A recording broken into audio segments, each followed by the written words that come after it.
back. I hope everybody had a great week. It's Robert and I sitting in the kitchen once again, and it's Robert's week to actually share a subject. So I'm super excited to see what he's going to have to say.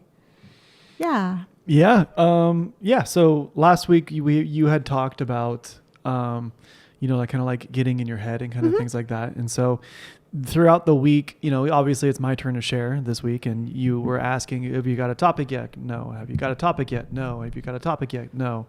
And it got me thinking like, well, why don't I have a topic? Like, why am I putting it off? And so my topic this week is going to talk about why we procrastinate and like procrastination and things like that. And I think this really resonates because like there's certain things that I'll procrastinate and there's certain things that I'll like immediately do. And there's this weird divide about like what I will make time for and like what I'll put off. And I actually found a really cool article from the New York Times, and it's titled "Why Do We Procrastinate?" And the article is actually really cool. The person who did it wrote an incredibly well article, and they did their research and they interviewed a right amount of people. But basically, it says the article states that it's not about being lazy. The article goes into saying that etymologically speaking, procrastination is derived from the Latin word procrastinare, which means to put off until tomorrow, but it's more than just voluntarily delaying the procrastination. It also is derived from the ancient Greek word akrasia. I know it's a hard word. I don't speak Greek, which means to be doing something against our better judgment.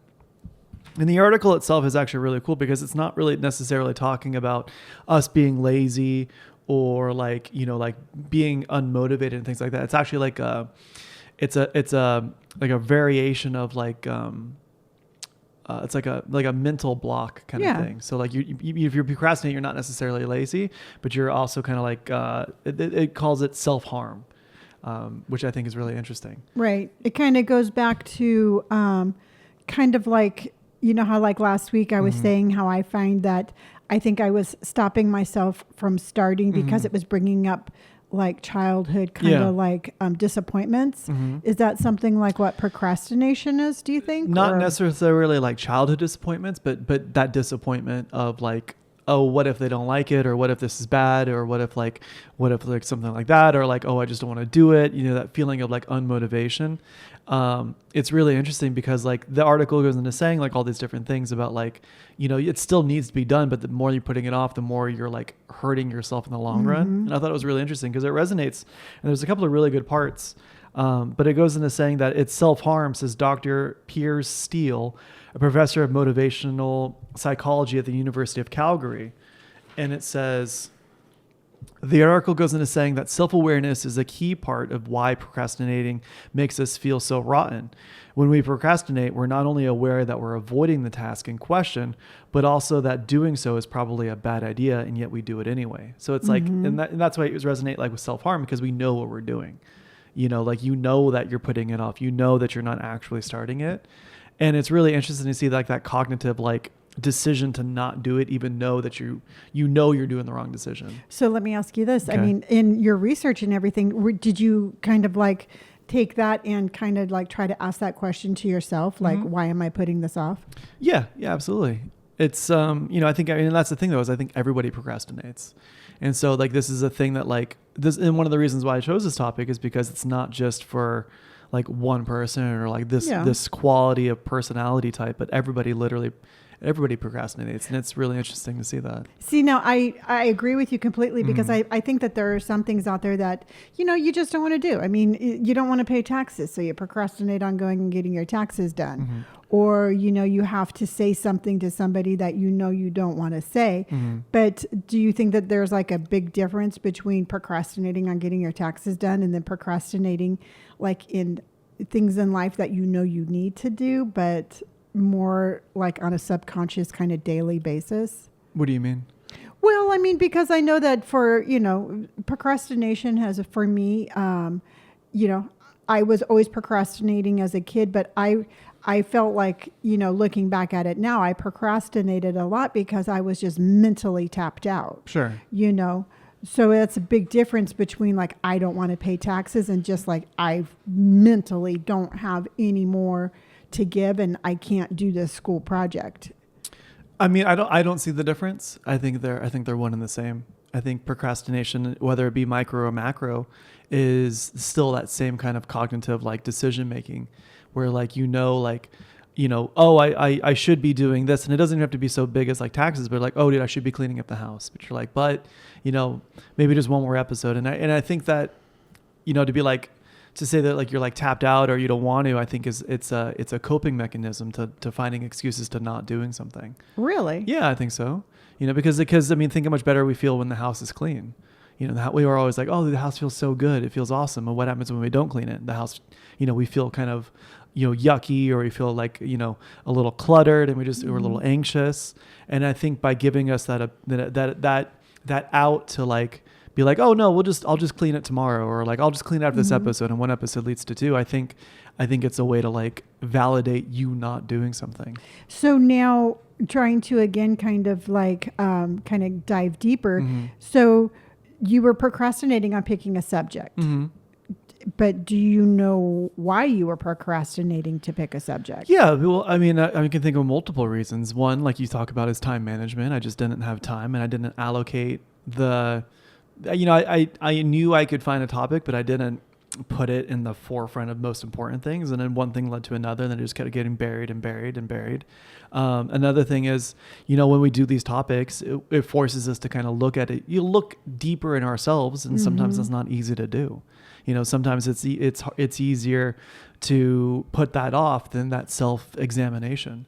So there's a multitude of things of why I was procrastinating, and and like the article says, it doesn't make you feel any better the longer you put it off. And I think it makes you feel worse. That's what this article, and that's my point making, is that it makes you feel bad, because like you by putting it off, you're not really helping yourself in any means.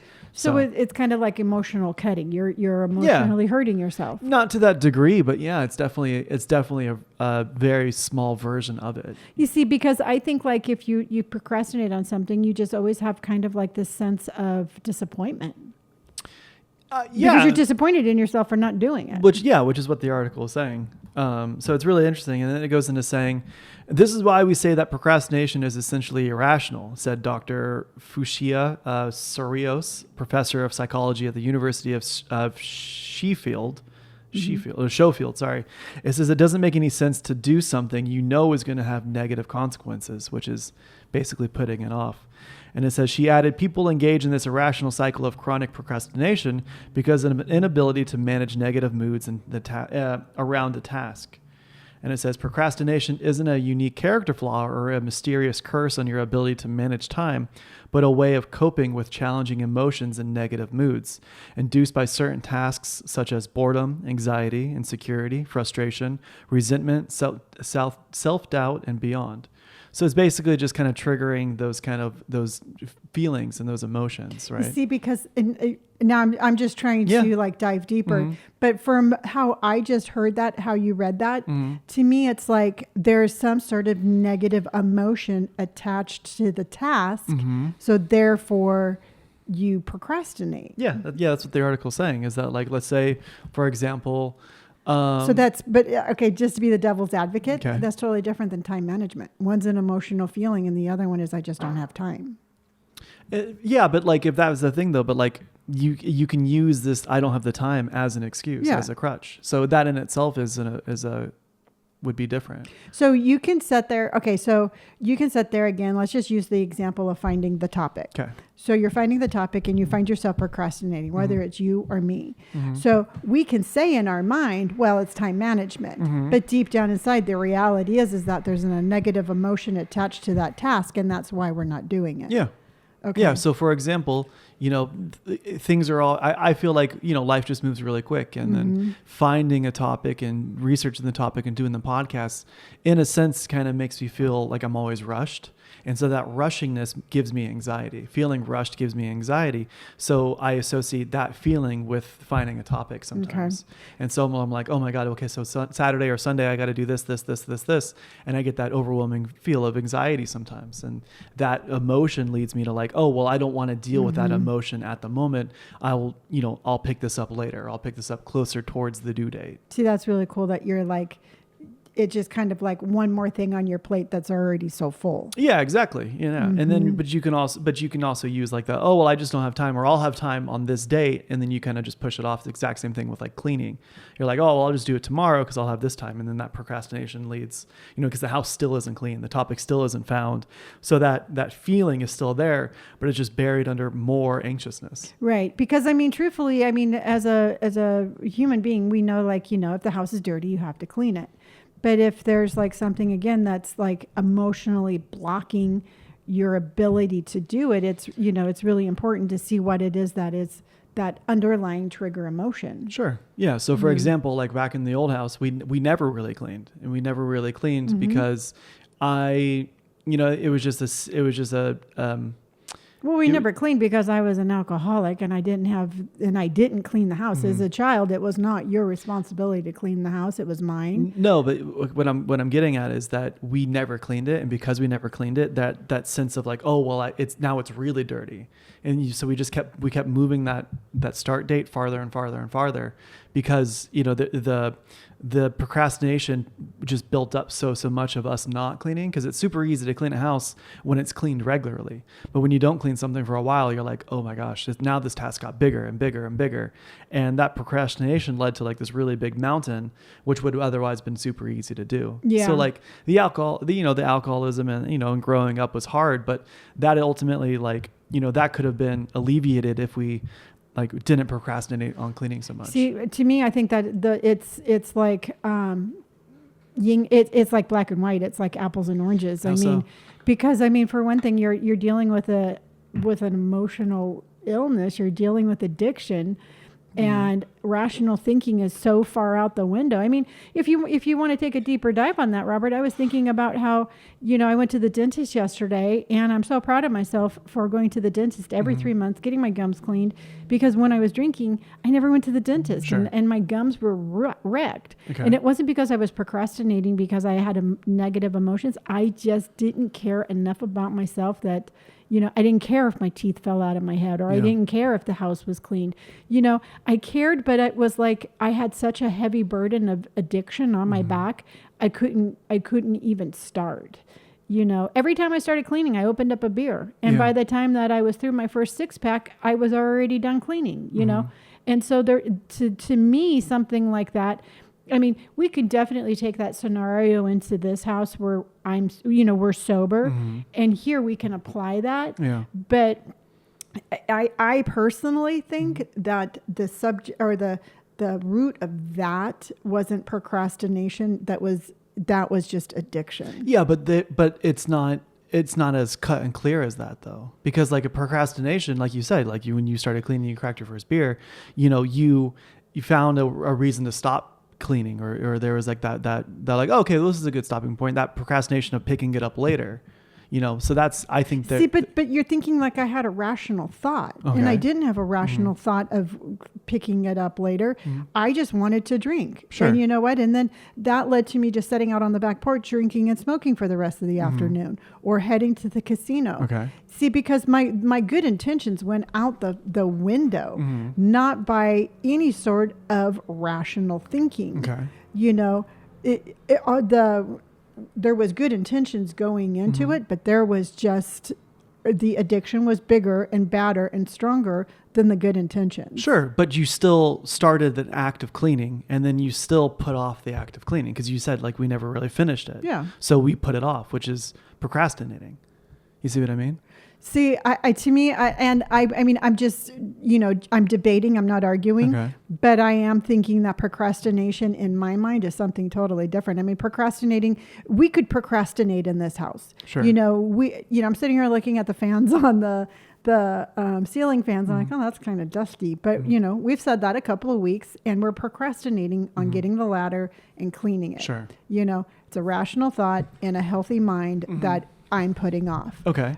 That is not the train of thought that I had during my addiction and during your childhood. So there was no rational thought. I was going through the motions of just kind of like a puppet. Like I knew I was supposed to be doing these things that, were necessary to keep a house up, but there was no like there was no sense of like, I want to live in a clean house, you know. You never wanted a clean house? It wasn't important. What was important was the beer. What was important was quieting the voices in my head. Okay. I mean, there was just such a darkness about me. Mm-hmm. I mean, Robert, I had beer cans next to my bed that were so old they had frickin' mildew in them. Okay. You know, that's not rational thinking. That's not something where I'm going to be like, oh, I'm procrastinating throwing those away. It was just like a darkness where there was no rationale of good, bad, or, you know, good and evil or good or bad. So I get what you're saying about procrastination, but again, I'm going to argue the point that when you are not mentally sound, there's different rules. Like what? Okay, so then what would be a rule as an alcoholic? What's a rule that you put on yourself? Well, as far as procrastination, sure, my entire life was procrastination. So, so then we agree then there was procrastination in the other house when you were drinking. Because of my mental illness, yes. Yeah. Okay, but there is a big difference between being sober and being cognitively aware of my daily functions and wanting to keep my house clean. Okay. I can procrastinate on a chore, and truthfully, I'm wondering, like, why haven't I gotten the ladder and cleaned that out? That's an interesting thought. To being like it's like living in a bag full of tar. Okay. You cannot see out. And I'm like trying to like put myself in my body on a Sunday morning in the old house when I was drinking. And it was like mayhem in my head. So, you know, there was never any procrastination because there was never any starting. But we did start though. I mean, like you said you would start cleaning and then you crack your first beer. And then by the time you were done, you were already like a 6-pack in. So there was a starting point. Right. So like there's times when I remember you trying to do yard work. There's times when there was an act of trying. I always started and I never finished. And that's procrastination. That's addiction. How is that starting and not finishing is not addiction? Really? Okay. Because you know what? It's like, to me, and you're allowed to have your different point of view. Okay. But you know what? If I were to start cleaning tomorrow morning and I decided to stop, it is my decision. I have the control over my body and my mind to stop and do it later. Okay. I'm telling you right now, when we were in the other house and I was drinking, I did not have that control. Okay. So there is no active procrastination. There was starting an addiction, but there wasn't starting and then procrastination. But that method of thinking is like, you were like, well, I'm not responsible of when I was drinking because I was in a different state. I was. You know what? Do you really think that I had the same rationale then as I do now? I was in a completely different state. Okay. I just told you I didn't go to the dentist, and my teeth were my gums were my teeth were practically falling out of my head. Sure. That is, you know what, Robert? That is, to me, that is a sick person and a sick mind who's not thinking properly. Sure. You know, and I can't sit there and say that person is going to make the right decisions. I mean, because there is what they're going through. I'm not making excuses. No. You know, but I'm just saying that there's different rules that apply to somebody who's addicted. I mean, it's like going down the streets of San Francisco and being like, dude, why haven't you taken a bath? You know, because he's sleeping on the street completely, you know, overcome with addiction. Okay. You know, the same rules don't apply to him than the businessman walking down the street. One is physically and mentally wrecked, and the other one knows from right from wrong, from good from evil, you know, and that's just the whole thing. But like, okay, so like we'll use alcohol and drinking as an example, right? So if you're like, oh, well, I'll stop drinking next week. I'll stop drinking this week. Next beginning of the next year is when I'm going to stop drinking. And you don't stop drinking. What is that? That is addiction. Are you not procrastinating though? Like, because I think we're arguing different points, but I still think the rules of procrastination apply to people who do have addiction. Okay. Well, you know what? And again, I mean, I'm going to respect your different point of view. Okay. But every time I said I was going to stop and I didn't, I wasn't procrastinating. I wasn't strong enough to actually do it. See, I personally think procrastination has more of a Like I said, and maybe I'm looking at it more of like the procrastination where you're like, oh God, you know what? I really don't want to call Betty because she's going to talk forever. So I'm just going to call her tomorrow. I'm thinking of that kind of procrastination. Sure. And to me, not calling your friend that you need to call is completely different than not being able to stop an addiction that is controlling your life. Okay.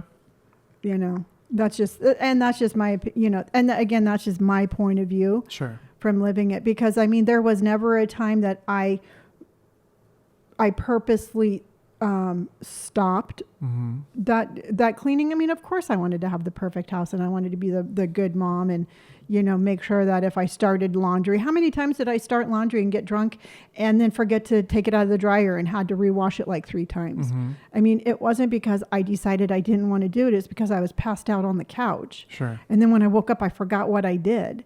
To me, that's not procrastination. That's somebody who's struggling with an addiction. Okay. But then how those rules would apply to Brandon and I then too. Okay. If we were if Brandon and I because there's how many school projects did Brandon and I put out too. I'm just saying that I don't think procrastination is so cut and dry.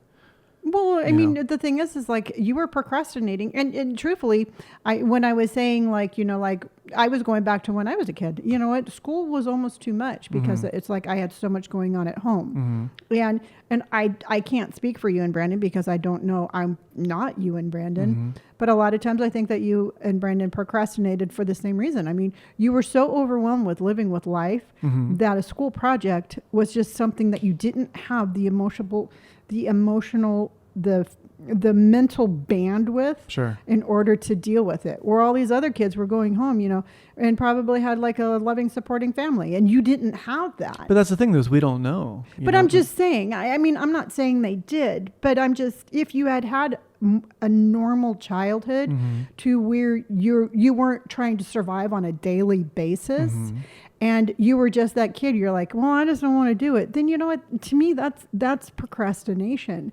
But when you're raised in an environment where it's hostile, there's other factors to than just the sheer will of I don't want to do it. Okay, I mean, I understand what you're trying to say, but okay, so now that you're sober, do all those rules that didn't apply to you now? Absolutely. But why though? Because I have the mental capacity to be able to do it. So again, looking at the fan that has the dust on it, you know what? It's I have procrastinated doing it. Sure. I said I was going to do it. You know what? And we start the house, and then by the time that it gets to it, you know what? Probably for some reason I just wanted to do something else, or I had something else that needed to be done. I have 100% procrastinated on cleaning that. Okay. Because I know it needs to be done, but I'm not doing it. Okay.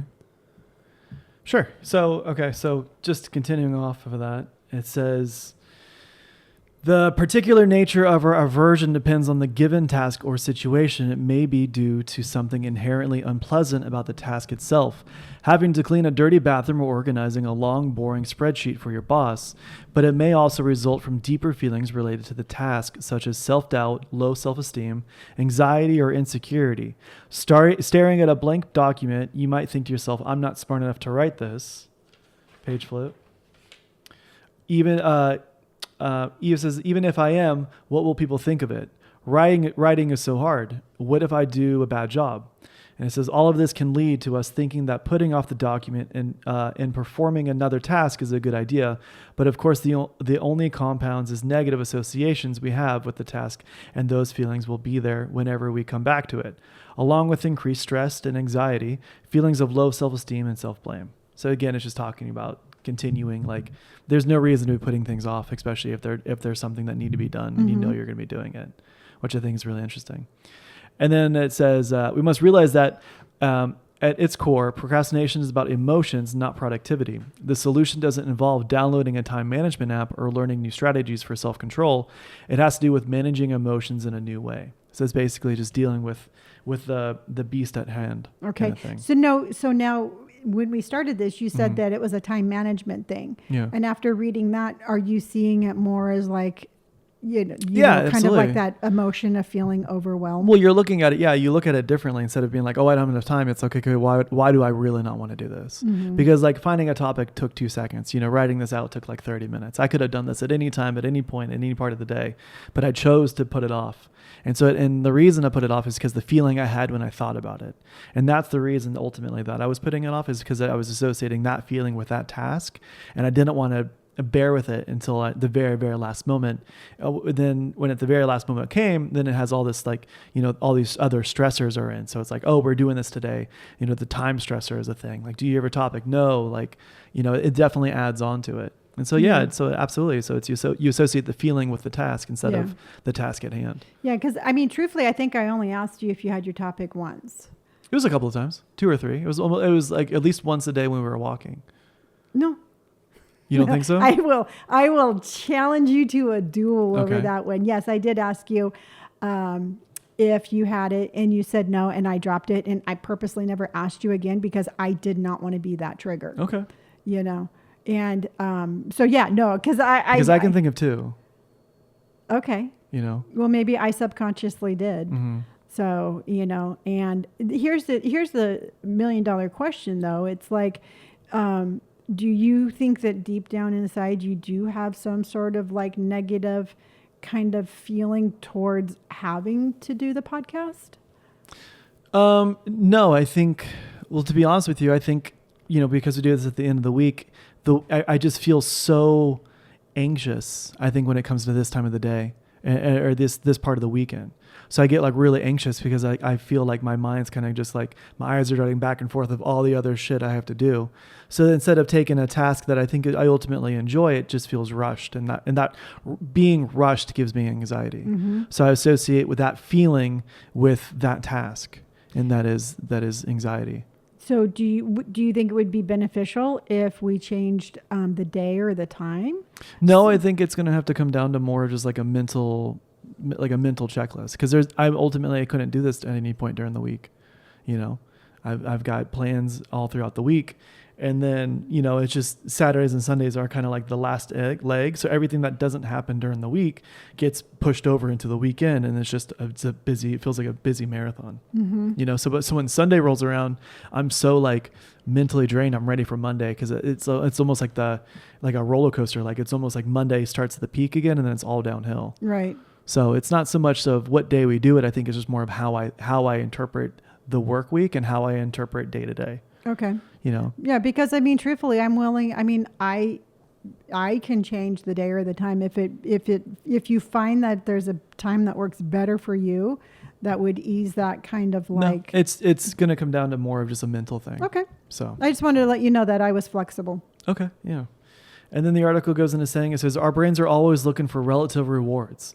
If we have a habit loop around procrastination, but we haven't found a better reward, our brain is just going to keep doing it over and over until we give it something better to do, says psychiatrist and neuroscientist Dr. Judson Brewer, Director of Research and Innovation at Brown University's Mindfulness Center.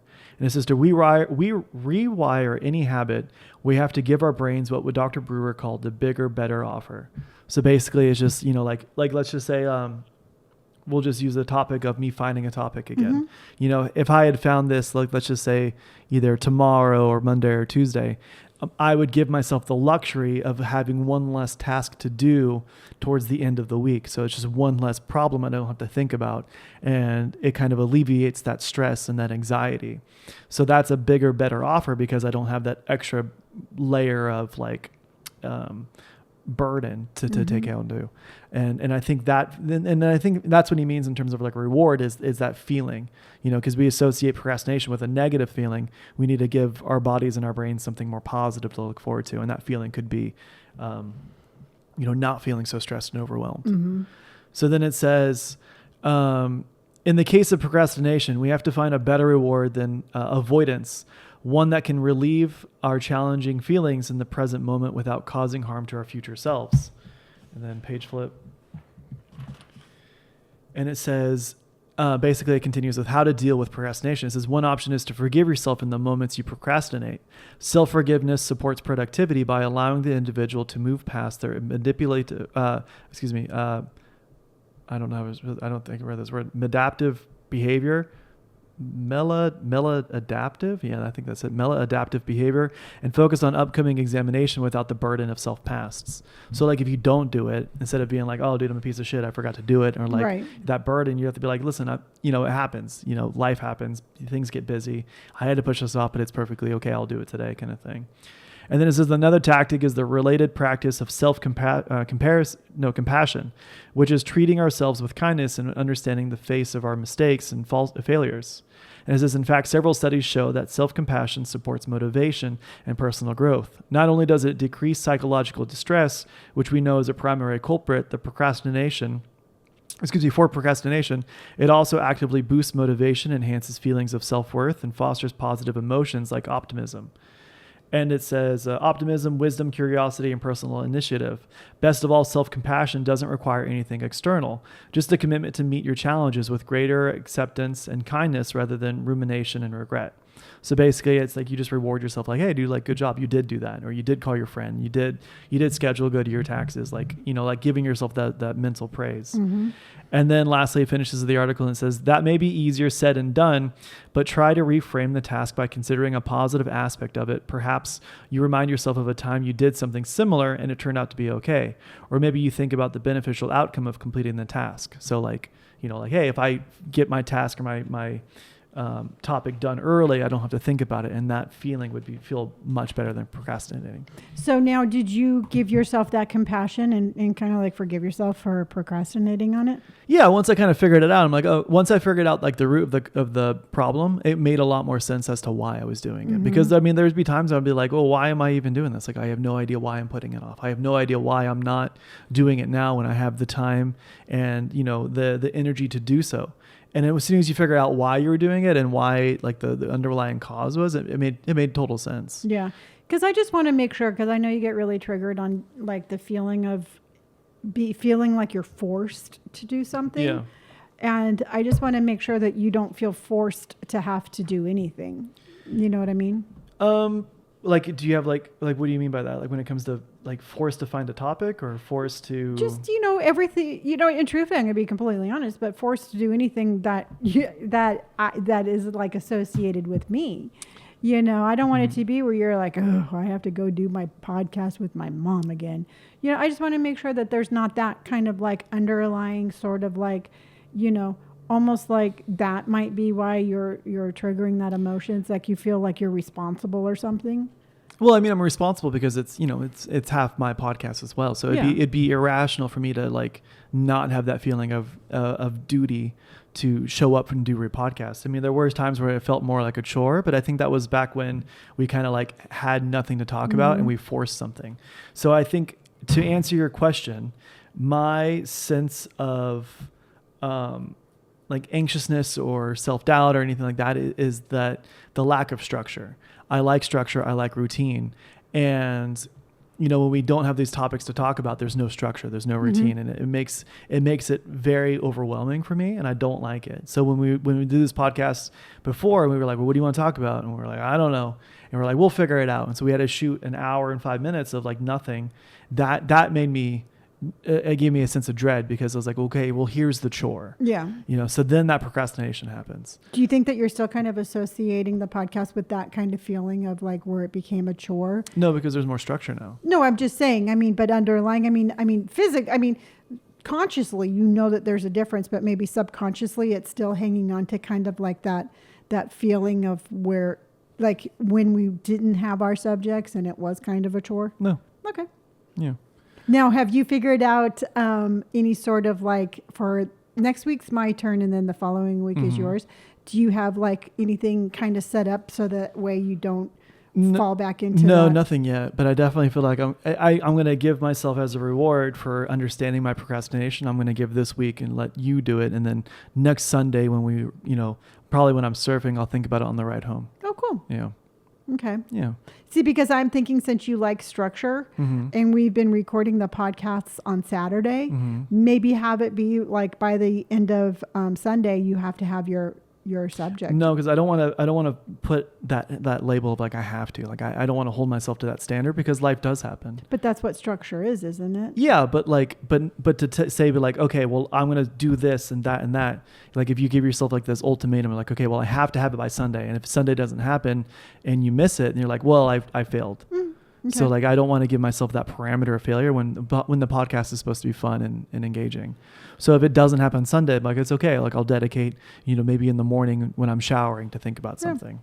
And I won't ask you when it's your week coming up. I won't ask you if you have a subject. Yeah, I'll appreciate it. And but feel free to ask me if I have one. Oh well. Yeah. I don't have one for next week, but I will. I was gonna say you're coming up before me, so you should probably. Yeah, no, I've been thinking about it, and truthfully, I have a couple of things rattling around in my head. I thought about them today. Okay. That I think I came across a really interesting TikTok that I wanted to kind of deep dive into a little bit. Oh, cool. Yeah. That sounds fun. Yeah, well, I think that's a really good self-reflecting kind of subject, Robert, because I know that truthfully, for as structured as you are, you have struggled a little bit with procrastination. Yeah, I would say I struggle with a lot. I'd say it's one of my biggest faults. I wouldn't call it a fault. I'd call it a fault sounds so bad. Well, I mean, it's not a positive. It's not a positive, trait. Yeah. So. Yeah, I'm trying to soften it up. Awesome. Well, do you want to tell them where to find us? I do. You can find Robert at TikTok and what am I thinking? TikTok, Twitch, YouTube as Sherbert. On Instagram, he is Robert Pike. You can find me across the board as gray hair and tattoo with a small little YouTube of emotional baggage. I like it. All right, everyone. So I will be back next week. I will have the subject. I hope you enjoyed today's episode. As always, you can, I guess if you're listening to it, you know where to find us. So we will see you next week, everyone. All right. Bye.